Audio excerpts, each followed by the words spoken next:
हाँ, मीडियन कल कर लिया था अपन ने। ठीक है, समझ में आ गया था मीडियन, क्युमुलेटिव फ्रीक्वेंसी कैसे निकालते हैं, क्या करते हैं, सब क्लियर? हाँ कि ना? चलो आगे बढ़ते हैं।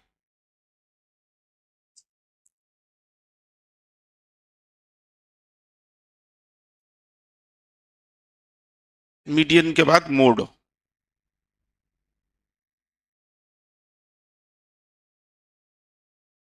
द वैल्यू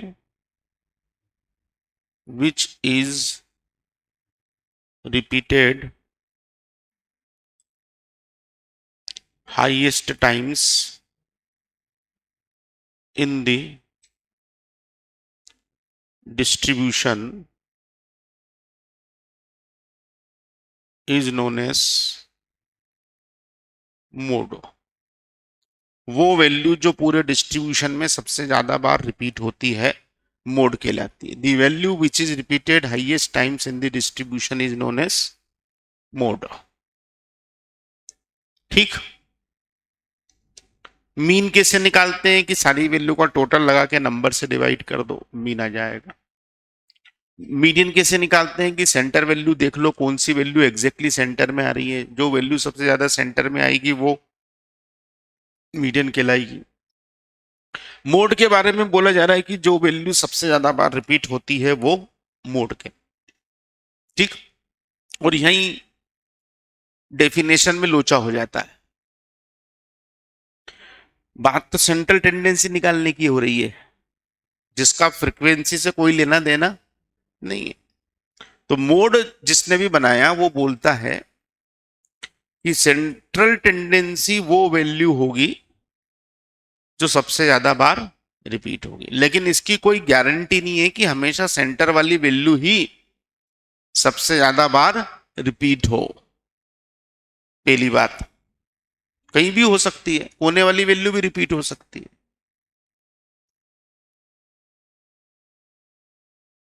ये 5, 7, 10, 6, 5, 12, 16, 5, बताइए मोड क्या? 5। अब डेफिनेशन के हिसाब से तो हाईएस्ट फ्रीक्वेंट वैल्यू कौन है? 5 है, तो मोड सब कौन होना चाहिए? 5 होना चाहिए। बोलो हाँ कि ना? लेकिन वैल्यू तो सेंटर में नहीं आ रही ना, कॉर्नर में आ रही है, इसलिए मोड यहां गड़बड़ है। दूसरी बात, 5, 7, 10, 6, 10, 7, 8, 15। अब बताइए मोड क्या? 7 और 10। जरूरी नहीं, इस बात की भी कोई गारंटी नहीं है कि एक ही वैल्यू सबसे ज्यादा रिपीट होगी। 2 भी हो सकती है, 3 भी हो सकती है, 4 भी हो सकती है, तो कितने भी मोड हो सकते हैं। पहले वाले मामले में इस बात की गारंटी नहीं कि मोड सेंटर में ही आएगा। दूसरे वाले मामले में इस बात की गारंटी नहीं कि आंसर एक ही आएगा। सब गड़बड़ है। तीसरी वाले एग्जाम्पल में 5, 7, 10, 12, 15, 18, 20, बताइए मोड क्या?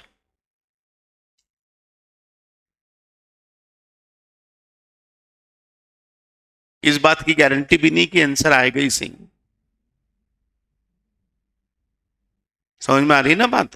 तो ये सारी कॉम्प्लिकेशंस हमने अभी 2 एवरेज पढ़े, मीडियन, मीन और मीडियन, और आगे भी हम पढ़ेंगे ज्योमेट्रिक मीन और हार्मोनिक मीन। वहां पे ये सब कॉम्प्लिकेशन देखने को नहीं मिलेंगे। ये सारे कॉम्प्लिकेशन देखने को कहां मिलेंगे? केवल मोड के मामले में मिलेंगे।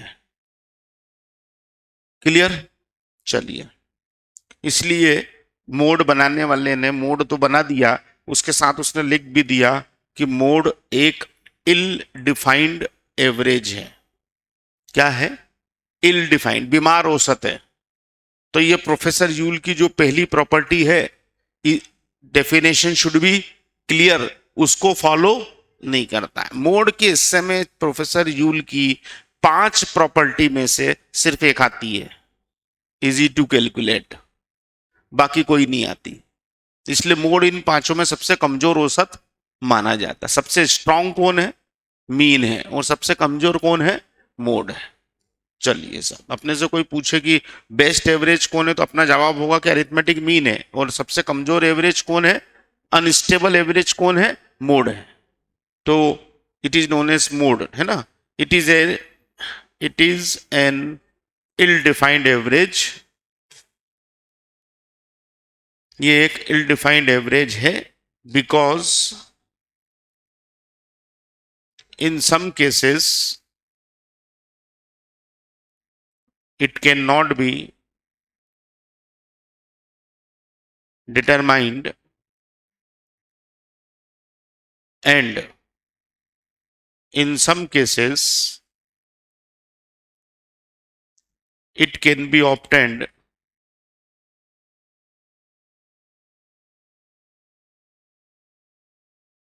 more than one times। कुछ मामलों में वो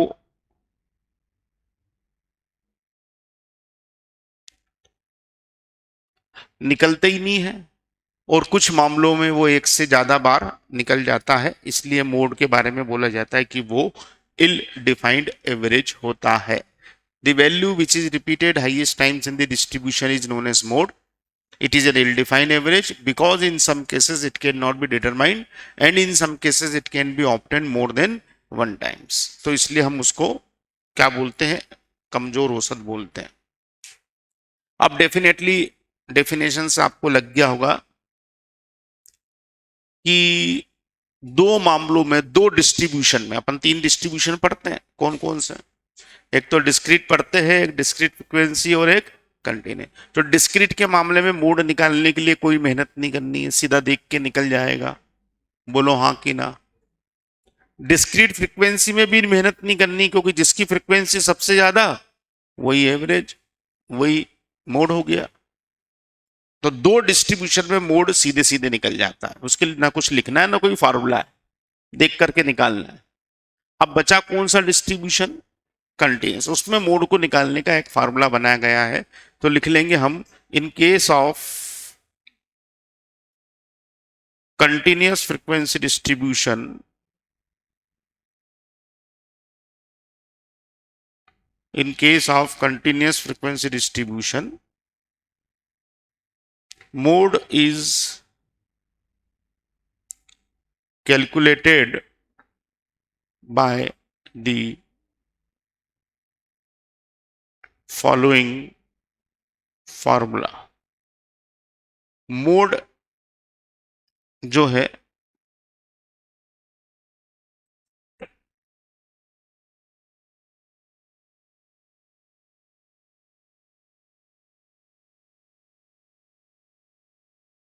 एक फार्मूला लगा के हम कैलकुलेट कर लेते हैं। तो mode is calculated by the following formula, और वो फार्मूला होता है mode is equal to L plus F1 minus F0 upon 2F1 minus F0 minus F2 into H।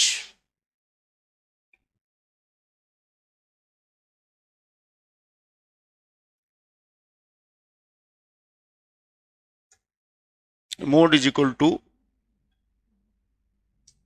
L plus F1 minus F0 upon 2F1 minus F0 minus F2 into H। ये mode निकालने का formula है। इसमें जिस तरह से median निकालने के लिए पहले हमको मीडियन क्लास निकालनी पड़ती है, उसी प्रकार मोड निकालने के लिए पहले हमको मॉडल क्लास निकालनी पड़ती है। क्या निकालनी पड़ती है, मॉडल क्लास। मॉडल क्लास क्या होती है, the class having highest frequency, the class having highest frequency is known as model class. वो क्लास जिसकी फ्रीक्वेंसी सबसे ज्यादा होती है वो क्या कहलाती है, मॉडल क्लास कहलाती है। ऐसी क्लास जिसकी फ्रीक्वेंसी सबसे ज्यादा होगी वो क्या कहलाएगी, मॉडल क्लास कहलाएगी। ठीक। अब अगर एक से ज्यादा क्लास की फ्रीक्वेंसी डबल बड़ी आ रही है तो मोड नहीं निकलेगा, वो भी मैं चलो अभी समझा दूंगा, पहले तो मॉडल क्लास की बात कर लें। ठीक। एल जो है, L is the lower limit of model class. L lower limit of model class. L model class की लोअर लिमिट कहलाती है। F1 is the frequency of model class. F1 model class की फ्रीक्वेंसी होती है। F1 is the frequency of model class. F0 is the frequency of the class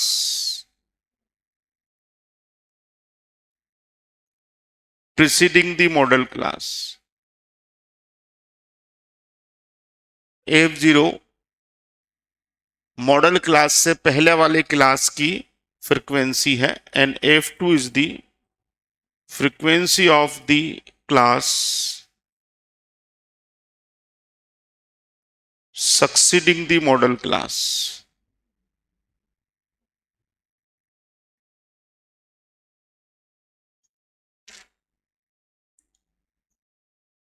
F0 model class से पहले वाली class की frequency है, F2 मॉडल क्लास से बाद वाले क्लास की फ्रीक्वेंसी है और F1 खुद मॉडल क्लास की फ्रीक्वेंसी है।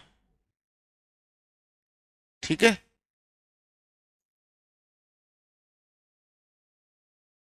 मॉडल क्लास की frequency and H is the length of model class. H जो है वो मॉडल क्लास की लंबाई है। H is the length of model class. H हमेशा वही रहता, लंबाई है। L हमेशा लोअर लिमिट रहेगी।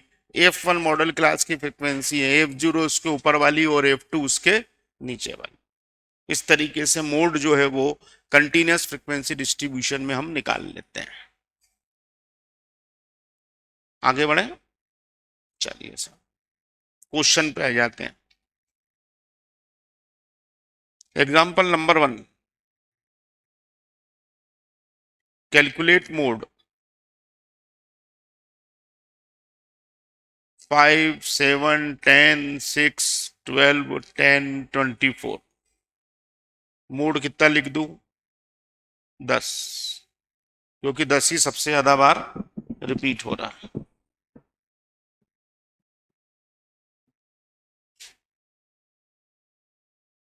ठीक,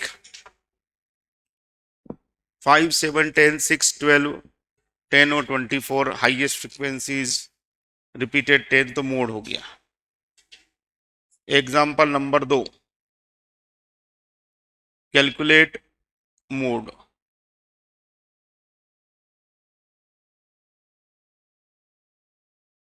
ठीक, चलिए X और F 2, 3, 4, 5 और 6, 5, 7, 10, 6 और 4। बताइए साहब क्या आंसर? सीधे सीधे 4। सबसे बड़ी फ्रीक्वेंसी एक बारी आ रही है, 10 आ रही है, तो वो 4 हो। अब अगर मान लो यहाँ 10 2 बार आता, कितनी बार? तो 2 मोड हो जाते हैं। 3 बार आता तो 3 मोड हो जाते हैं। मोड 2 भी निकल सकते हैं, 3 भी। डिस्ट्रीब्यूशन यूनी मॉडल भी हो सकता है, बाई मॉडल भी हो सकता है, ट्राई मॉडल भी हो सकता है और मल्टी मॉडल भी हो सकता है। कितने सारे मोड भी हो सकते हैं उसके, बोलो हाँ कि ना? अरे समझ में आ रहा है कि नहीं आ रहा? क्या सब लोग जी? क्या सरने में तेरा है? सचदेव, हाँ। तो तेरे को समझ में आ रहा है कि नहीं? बाकी के लोग, गुप्ता जी, राधेश्वरी जी, आदरणीय वृंदा जी, क्या धाकड़, आंजना, हाँ आंजना जी, आपको राय साहब पीछे उधर। और आज का है बाकी के कैंडिडेट, कल जो आया था वो आज आया नहीं वापस, तेरे पास में जो बैठी थी वो। और एक बीमार है। तुम्हारी तो अभी दोस्ती यारी नहीं हुई होगी। ये लड़कियों की वैसे धीरे से दोस्ती होती है, जरा देखभाल के, नाप तोल के लड़कियां दोस्ती करती है कि इससे मेरी बनेगी कि नहीं बनेगी। लड़के तो बेचारे क्या है, पहले दिन ही दोस्त बन जाते हैं। दोनों की दुख भरी दास्तान एक जैसी रहती, तो पहले दिन ही दोस्ती हो जाती है। शाह साहब बताइए आप,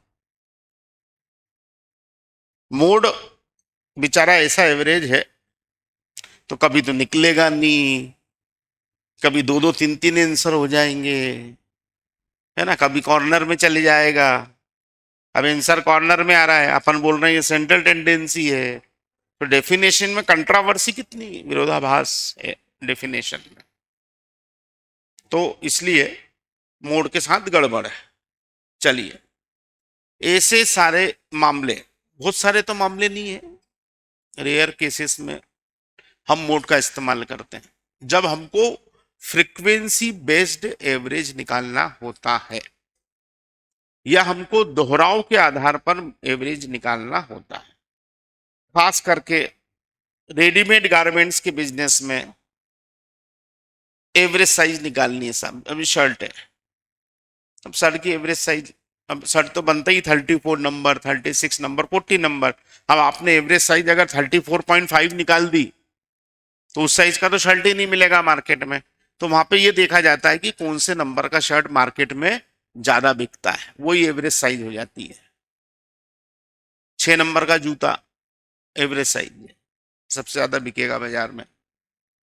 तो ऐसे रेडीमेड गारमेंट्स में, शूज इंडस्ट्रीज में, या सर्वे के आधार पर, जैसे बोले कि 1000 में से 800 लोगों में से 80 लोगों को लक्स साबुन पसंद है, तो हम बोलेंगे कि एवरेज लोग जो हैं लक्स साबुन को, जो जो लोगों की जो एवरेज पसंद है लक्स वो साबुन की, वो लक्स साबुन है, कि लोगों को ज्यादा पसंद आता है क्योंकि उसकी सेल ज्यादा है, उसकी फ्रिक्वेंसी ज्यादा है बिकने की, ऐसा मामला होता है। तो इन सब मामलों में मोड का इस्तेमाल होता है, अदरवाइज मोड कोई बहुत यूजफुल एवरेज नहीं है।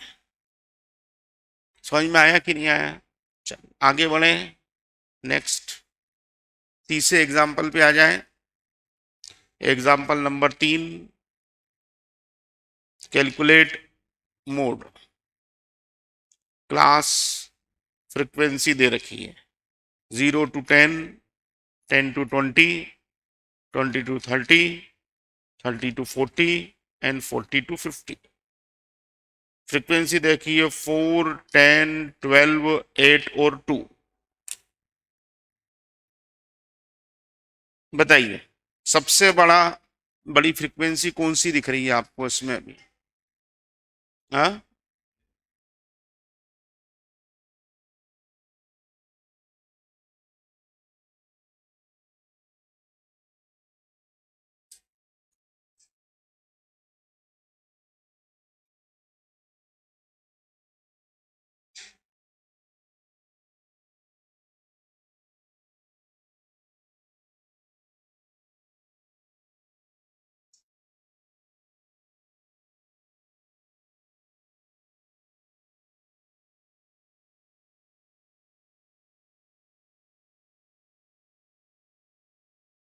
हाँ धीरे, हाँ मुकेश,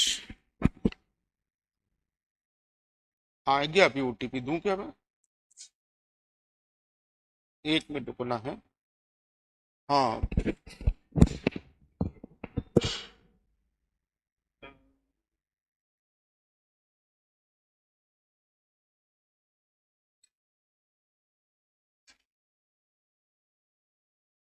5, 4,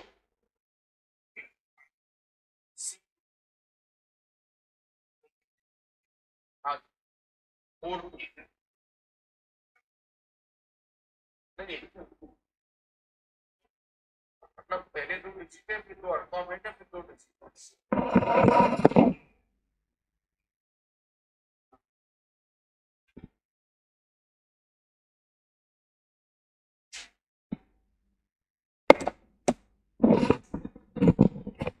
चलिए सबसे बड़ी फ्रीक्वेंसी कौन सी आ रही है इसमें?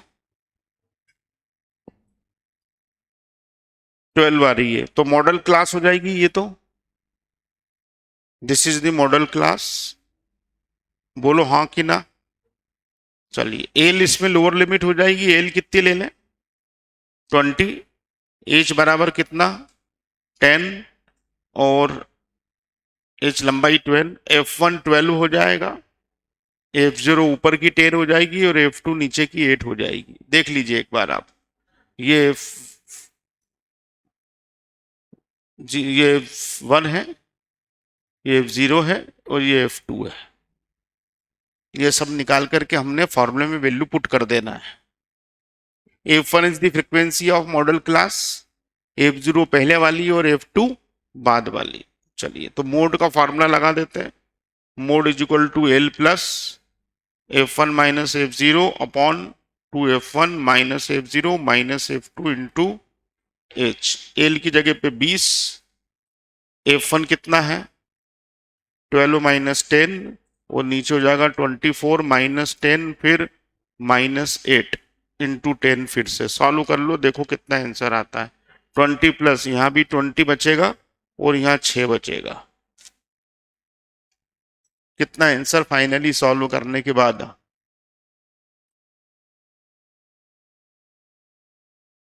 हम्म 23.33 आ रहा है।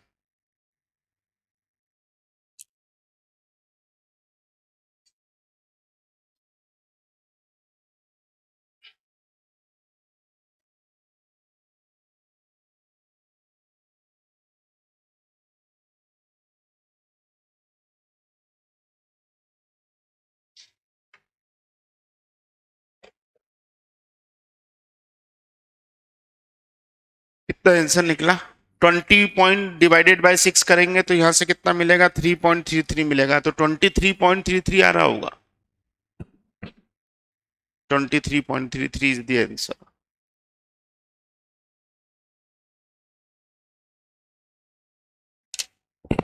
यार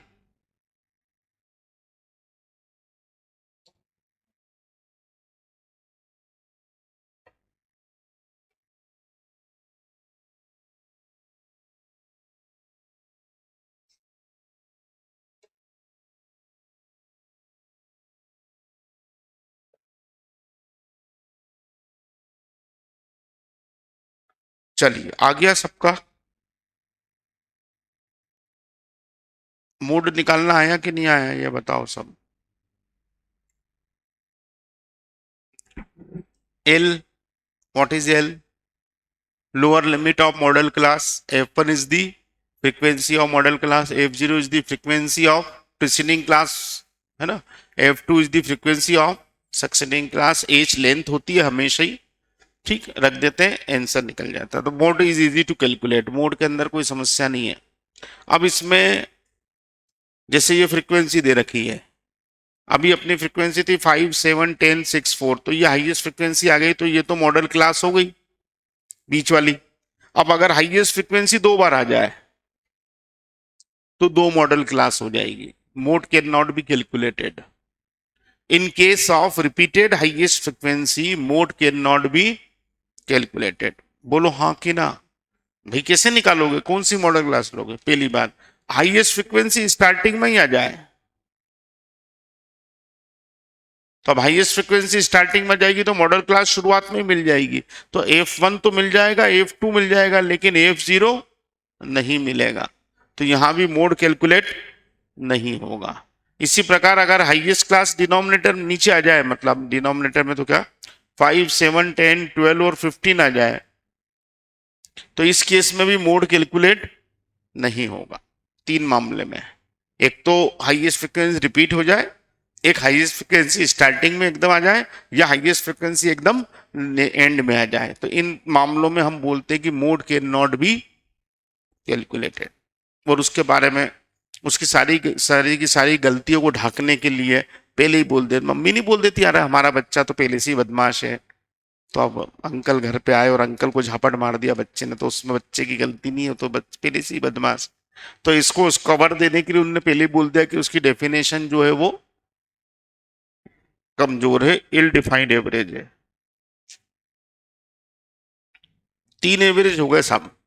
कौन कौन से? मीन, मीडियन, मोड और 2 बचे हैं। हम्म, अगला एक लिख रहे हैं अपन, remarks about median and mode. Median और मोड के बारे में remarks. Remarks about median and mode, ये दोनों का एक ग्रुप है। इनके नाम के पीछे मीन सरनेम नहीं लगा हुआ है। अरिथमेटिक मीन, ज्योमेट्रिक मीन और harmonic mean are real brother and sisters and they are cousins. कौन? Median and mode belongs to same family. Family name is measures of central tendency. ठीक, उन तीनों में पीछे नाम के मीन इसलिए लगा है, ये भी तो है ना, रखना वाला चाहता तो इनके नाम के पीछे भी मीन लगा देता, इसलिए लगा है उन तीनों के नाम के पीछे मीन, क्योंकि उन तीनों की कैलकुलेशन में सारे आंकड़ों का उपयोग होता है। मीन निकालने के लिए आपको सबको ऐड करना पड़ेगा, ज्योमेट्रिक मीन निकालने के लिए आपको सबका मल्टीप्लाई करना पड़ेगा, हार्मोनिक मीन निकालने के लिए आपको सबके रेसिप्रोकल निकालने पड़ेंगे। लेकिन मीडियन और मोड के मामले में ऐसा नहीं है। मीडियन का फोकस केवल किस पे है? सेंटर वैल्यू पे। आजू बाजू में क्या हो रहा है मीडियन को कोई लेना देना नहीं है। ये 5, 7, 10, 12, 20 बताइए मीडियन क्या? लिखना नहीं, समझना, केवल लिखने का काम नहीं है। आप तो मीडियन बताइए कितना? 10 आ रहा है। ये दोनों एक्सट्रीम वैल्यूज हैं, इनको हम क्या बोलेंगे? एक्सट्रीम वैल्यूज बोलेंगे। सीमांत मान बोलते हैं हिंदी में, सीमांत मान, सीमा वाले। एक्सट्रीम मतलब हाईएस्ट एंड बिल्कुल लोएस्ट। तो मीडियन को इनसे कोई लेना देना नहीं। अभी देखो 10 है, अगर अपन 20 की जगह 200 कर दे तो मीडियन चेंज होगा क्या? 10 ही रहेगा। और 2000 कर दे तो भी 10 ही रहेगा। जबकि मीन तीनों सिचुएशन में चेंज होगा। 20 रखेंगे तो 20 के हिसाब से आएगा, 200 रखेंगे तो 200 के हिसाब से, और 2000 रख देंगे तो मीन भी उछल करके बहुत ऊपर चले जाएगा। So mean is highly affected by extreme values, लेकिन median and mode are not affected by extreme. Median को भी कोई, जो रिपीट हो रही है उस पर भरोसा है उसको, तो उसको कोने वाली वैल्यू से कोई लेना देना नहीं। मीडियन की श्रद्धा भक्ति सेंटर पोजीशन में है, जो सेंटर में आए वो उसको ही नमस्ते करता है। और मोड की श्रद्धा भक्ति उसमें है जो सबसे ज्यादा बार रिपीट हो रहा है। बाकी की वैल्यू से इन दोनों को कोई भी लेना देना नहीं होता है। समझ में अगर आ गया हो तो बताइए। और यही दोनों मिलकर के फिर एक ग्रुप बना लेते हैं, दोनों पार्टीशन वैल्यू पोजिशनल एवरेज कहलाते हैं। तो remark number 1, median and mode both are, median and mode both are positional average. Median और मोड दोनों ही पोजिशनल एवरेज कहलाते हैं। Median and mode both are known as positional average. दूसरी बात, median and mode both are not affected by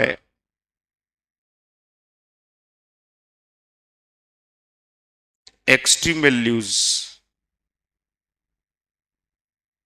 median और mode दोनों ही एक्सट्रीम वैल्यूज से बिल्कुल भी इफेक्टेड नहीं होते हैं।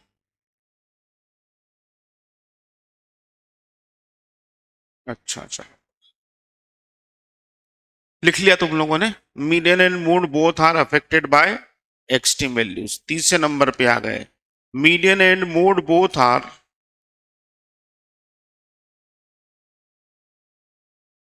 suitable average। median and mode both are suitable average in case of median and mode both are suitable average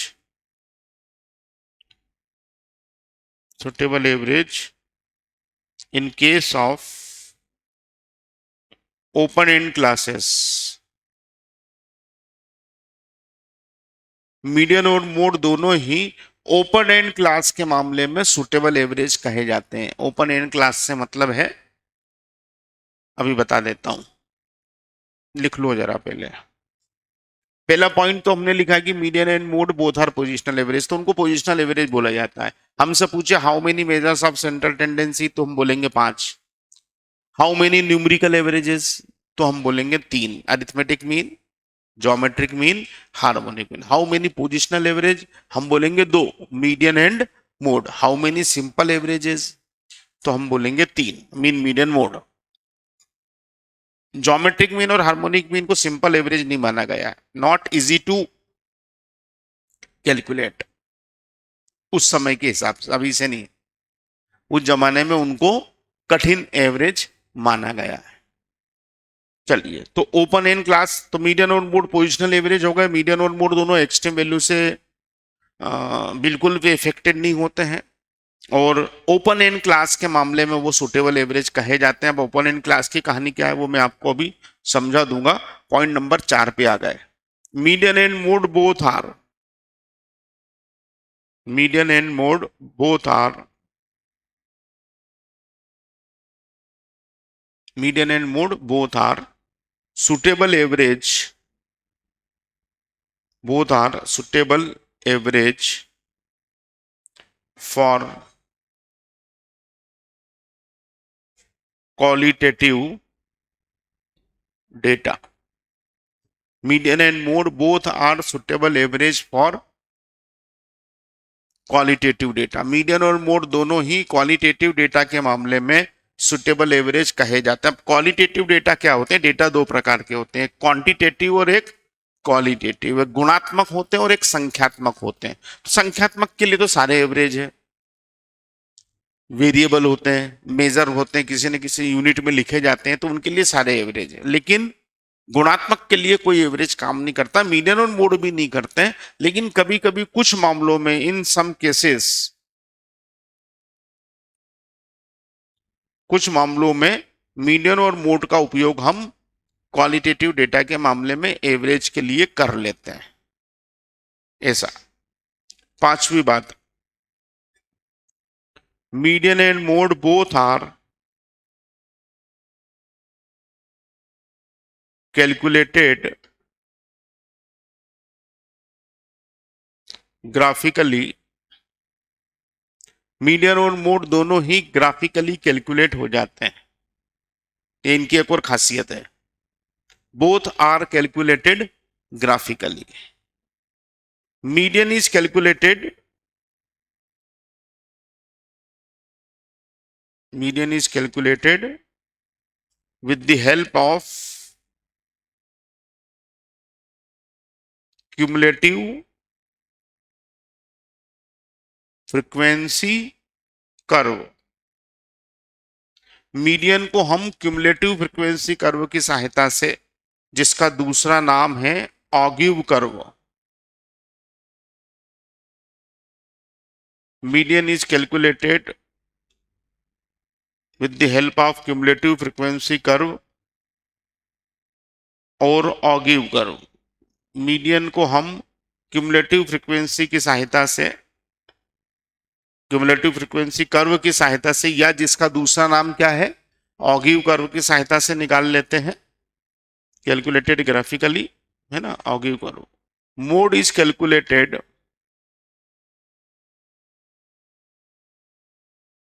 mode is calculated with the help of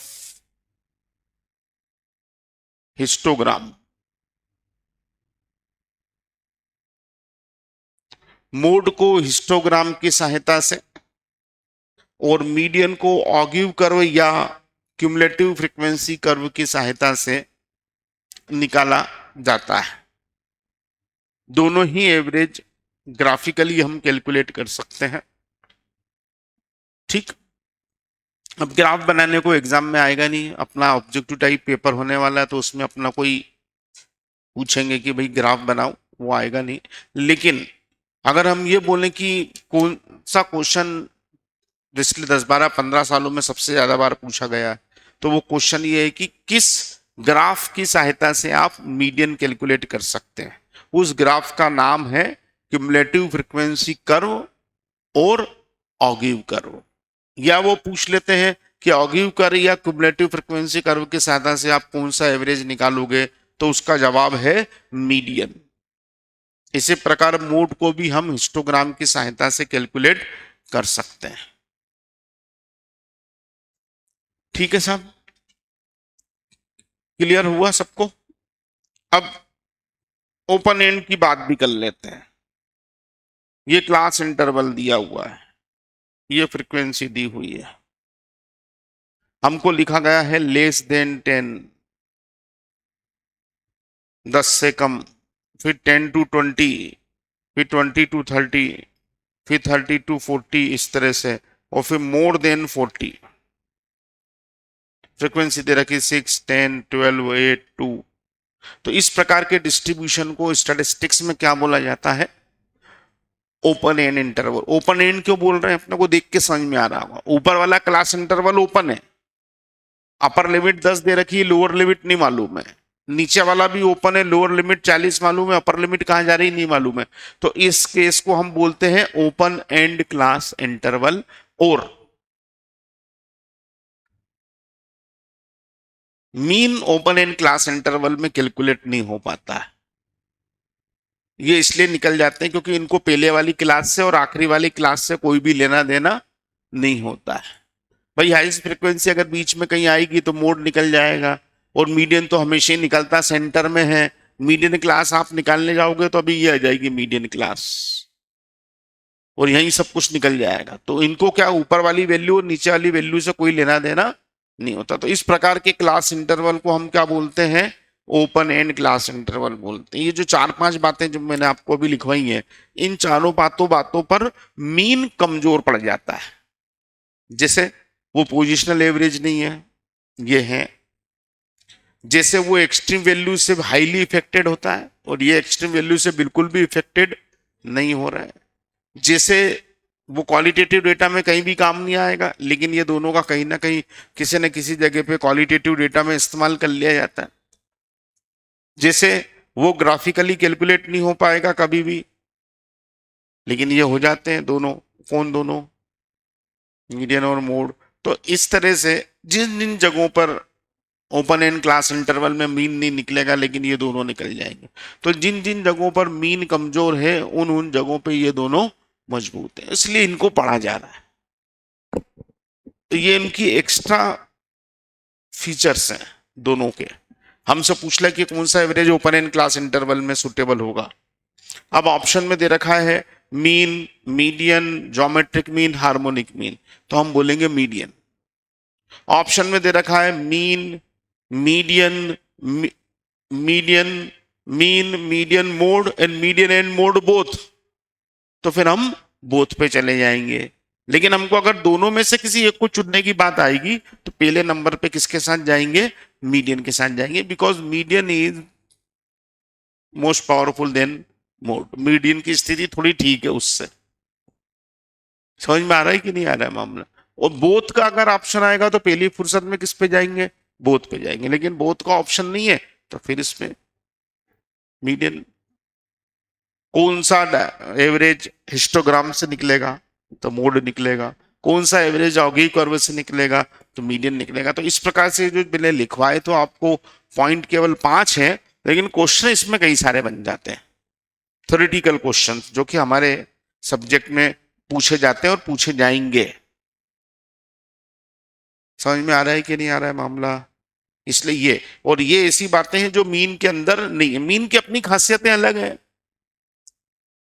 ठीक। यूल सब के हिसाब से तो ये दोनों बहुत कमजोर है। मोड के हिस्से में तो कल एक ही प्रॉपर्टी आ रही है, इजी टू कैलकुलेट, और मीडियन के हिस्से में भी बहुत कुछ नहीं आ रहा है। Definition is clear, easy to calculate, बस। Not based on all the observations, not suitable for further mathematical treatment. बाकी की 3 प्रॉपर्टी को वो भी सेटिस्फाइड नहीं कर रहा है। तो उसके हिस्से में बहुत कुछ ऐसी बातें है नहीं है। ठीक है साहब, चलिए इसको ध्यान पूर्वक आप पढ़ लेना, क्योंकि थ्योरेटिकल क्वेश्चन बनता है।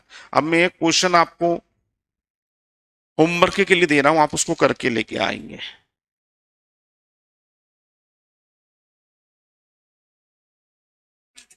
Calculate mean, median and mode, तीनों ही निकालना है अपने को। मीन भी निकालना है, मीडियन भी निकालना है, मोड भी निकालना है। क्लास दे रखी है, फ्रीक्वेंसी दे रखी है 0 to 4, 4 to 8, 8 to 10, 10 टू नहीं, एक मिनट, 8 टू 12 कर लेना, 8 टू 12, फिर 12 टू 16 एंड 16 टू 20। और फ्रीक्वेंसी दे रखी है 5 7 10 7 5। क्या क्या निकालोगे? मीन निकालोगे। भाई सबने ही पढ़ रखा है ना, मीन की नहीं पढ़ रखा है कोई ऐसा जिसका छूट गया हो पहले दिन का, या दूसरे दिन ही पढ़ा दिया था मीन? तो आज तो चौथा दिन है, तो एक दिन मीन हो गया, 2 दिन, एक दिन मीडियन हो गया, एक दिन मोड हो गया, तो आप लोगों ने पढ़ा है ना सबने? इसका निकल जाएगा मीन मीडियन मोड। एक टॉपिक इसका और अपना बचा है मीन मीडियन मोड का, तो जैसे वो हो जाएगा तो ये तीनों का एक हिस्सा खत्म। फिर आखिरी के हिस्से में अपने पास दो एवरेज बचेंगे, एक तो बचेगा ज्योमेट्रिक मीन और एक बचेगा हार्मोनिक मीन। तो वो एक एक दिन के वो भी है मान लो दोनों एवरेज, तो 2-3 दिन के अंदर वो चैप्टर अपना जो है वो खत्म हो जाएगा, जिसका नाम है मेजर्स ऑफ सेंट्रल टेंडेंसी। अरे समझ में आ रही कि नहीं आ रहा है भाई साहब? इधर पीछे अभी ब्रेक है, उसके बाद परेड की छुट्टी हो गई। 1 से 2 लॉ है शायद। अच्छा मैथ्स है, ठीक है, चलिए।